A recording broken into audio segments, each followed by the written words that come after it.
আজি মই পূজা বুলি হাঁহৰ মাংস অকণ বনাবলৈ লৈছোঁ। তাৰ বাবে মই এয়া হাঁহৰ মাংস 1 কেজি, কোমোৰা এটুকুৰা ডাঙৰ সাইজৰ কাটি লৈছোঁ, আলু একদম মস্ত মস্ত ডাঙৰ দুটা কাটি লৈছোঁ, আৰু পিঁয়াজ, নহৰু, আদা, শুকান জলকীয়া একেলগে মাৰি লৈছোঁ, কাৰণ বস্তুকেইটা দিবই লাগিব তাতে তেলতে। মই একেলগে সুবিধা কৰি মাৰি লৈছোঁ। আৰু ইয়াত গৰম মছলা 2 চামুচ আৰু জালুকৰ গুড়ি 2 চামুচ। এয়া তেলটো গৰম হ'ল, তেজপাত এটা প্ৰথমে দি লৈছোঁ। এতিয়া জুইটো অকণমান কমাই লওঁ, কাৰণ পিঁয়াজ এইবোৰ পেষ্টটো দেৰি যাব পাৰে নহয়। ইয়াত একেলগে মই গোটেইখিনি দি দিছোঁ। ইয়াত আছে পিঁয়াজ 3টা ডাঙৰ ডাঙৰ, নহৰু 2টা, আৰু শুকান জলকীয়া 5টা, আৰু আদা অকণমান টুকুৰা এটা। এতিয়া একেলগে গোটেইখিনি ধুনীয়াকৈ ভাজি থাকিম। এয়া আছোঁ, এইখিনি ভাজিলোঁ। ভাজি পেলাই এতিয়া তেলটো অকণমান চাইডে চাইডে ওলাইছে। মই বিশেষ তেল দিয়া নাই, কমকৈ তেলত বনাইছোঁ, কাৰণ হাঁহৰ মাংসত তেলটো আছেই নহয়। এতিয়া মই লৈছিলোঁ যে গৰম মছলাকণ, এইকণ গোটেইকণ ইয়াত দি দিম। দি পেলাই এতিয়া অকণমান সময় ভাজিম।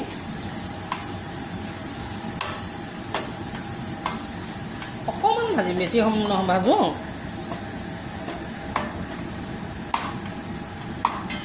ইয়াতে মই হালধি দি দিম।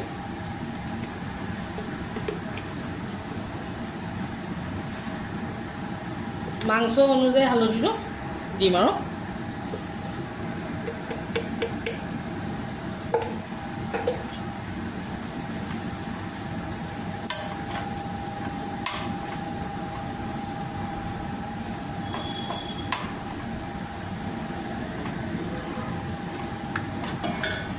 এইখিনি ভাজি হৈছে।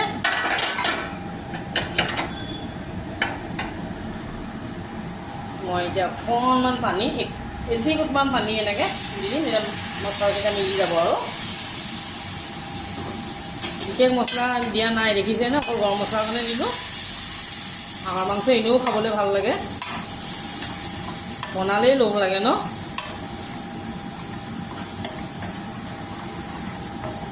এইখিনি এতিয়া মই মাংসখিনি ইয়াত দি দিলোঁ।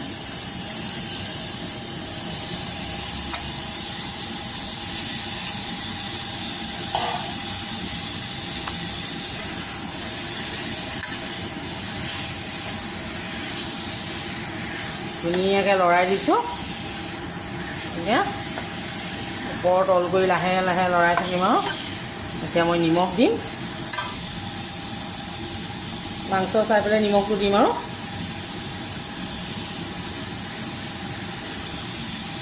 আৰু মই অকণমান চেনি দিওঁ, তেতিয়া মানে অকণমান খাবলৈ সোৱাদটো অকণমান ভাল লাগে। আৰু এনেইতো ভালেই লাগে, তথাপিও অকণমান নাম মাত্ৰ চেনি অকণ দিছোঁ।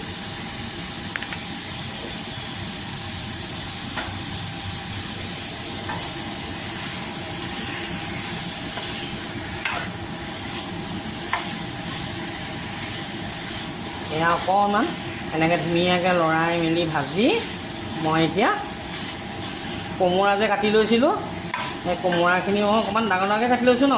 এতিয়া ইয়াতে কোমোৰাখিনি দি দিম। কোমোৰা নহ'লে হাঁহৰ মাংস আৰু কি ন, ফ্ৰাইটো হ'লে বেলেগ কথা, কোমোৰা হ'লে মজাই বেলেগ। এয়া আলু একেলগে দি দিছোঁ।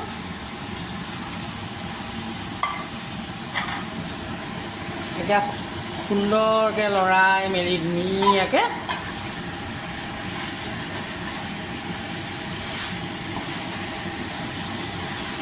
এয়া চাওক, খাবলৈ ভালেই লাগিব আৰু খাওঁ খাওঁ লাগিলেই, বুজিছে।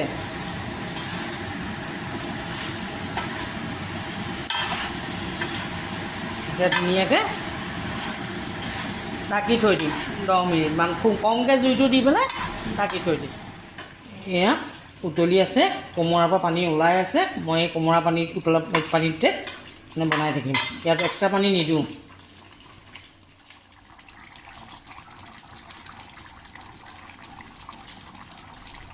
এয়া চাওক, মাংস ইতিমধ্যে হৈ গৈছে, আৰু কোমোৰাৰ পানীয়ে ওলাই আছে।